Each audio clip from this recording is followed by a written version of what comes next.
So we got The Unbearable Weight of Massive Talent. Now that name, that whole title is like so long, but it's okay. It's an action and comedy slash with a little bit of romance starring actor Nicolas Cage, which is weird because it's a movie within a movie. Nicolas Cage is a character in this movie, although he's playing Nicolas Cage in the movie. It's a little bit weird. He does play himself in this movie, but to us as the audience, it's kind of like more comedy centric. So Nicolas Cage, which is playing Nicolas Cage in this movie, I know, really weird, is a struggling actor who has difficulties in having a relationship with his 16-year-old daughter, is also unfortunately getting a divorce, and just got rejected from the role of a lifetime that would actually propel his career forward, it seemed like in the movie. So he is very in a dark place once we meet him in the beginning of the film. 16-year-old daughter is played none other than Lily Moo Shin, and the wife is played by Sharon Hogan. Now, if Sharon Hogan looks and sounds familiar to you, it's because she also played in last year's, which we did a movie review, was called Together, along with James McAvoy. So in this movie, she stars in a little bit a similar role, still takes on the beautiful, sexy wife. Yes, I know, I'm into MILFs, she's beautiful. Guys, I'm sorry, I'm a guy, just deal with it. So after getting rejected from possibly the role of a lifetime, he calls his agent. He's like, you know what, I can't do this anymore, I quit acting, like blah blah blah. Agent tells him, you know what, here's some $1 million deal, but you're gonna have to travel to Europe for this birthday party. So Nicolas Cage agrees. He's like, you know what I got to lose? So he travels to Europe, and there we meet Javier. Javier is played by none other than Pedro Pascal. Pedro Pascal has been a buzzword because he also played in last year's and which multiple seasons Mandalorian, and he's also starring in Joel in the upcoming TV show series The Last of Us, which is based on the video game, which I played part 1 and part 2, which I love, so I cannot wait to see him more. Of Pedro Pascal, he's also was, I guess, want to say the villain for Wonder Woman. So seeing him in this role along with Nicolas Cage is was interesting. I was like, you know what, this is cool, like two different actors from two different kind of generations coming together in one movie. What can go wrong? Which nothing really does, because this movie is actually pretty good, to be honest with you. Javier, of course, he is into the olive business. He has an empire, he has a villa, he has henchmen at his back everywhere. Beautiful, gorgeous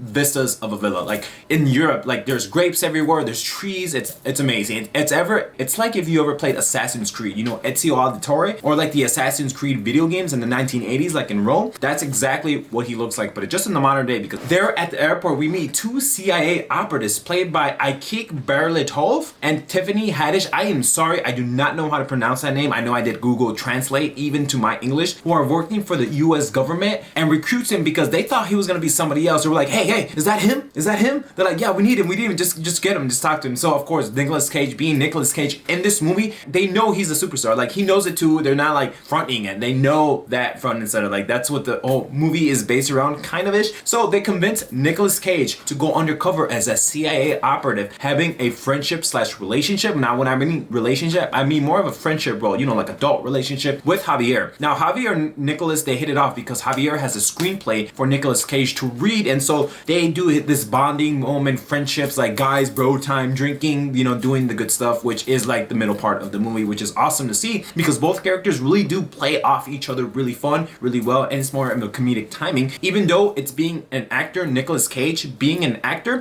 coming from that background, but then getting told or asked, you need to work with us. We think he's a drug dealer. We think he's this. He's holding women captive. Like it's been bonkers where the movie kind of goes, because it's like, wow, I never thought, based on Javier's like first appearance, the first like how I met him, that he was gonna be like all this henchman, all this like security stuff, which of course it is a movie, but it's nice to see that because when you see Javier's character, Pedro Pascal's character, it doesn't seem like you would be into that. But then once the movie starts peeling back layers, which I'm not gonna ruin spoilers for you, it's not all what it means to see. The reason why I say that is because Javier, Pedro Pascal's character, looks up to Nicolas Cage. We see in the movie that he really looks up to him. He loves his filmography. He loves everything that he does. He looks at him as this crazy action star, which is great because he's like an idol to him. Of course, one of the strengths of the movie centers around the relationship between Nicolas Cage and Javier and what kind of movie they would make together, because we obviously know, based on what I just told you, Javier has a screenplay to tell Nicolas Cage, but he rejects it and he offers a counter argument. He actually says, let's make a movie together. So throughout the rest of the film, it's them talking about a movie, which to us, we see the movie playing, because whatever they're thinking, whatever they're feeling, whatever they're trying to have the movie happen, happens in that movie without having spoilers. spoilers. So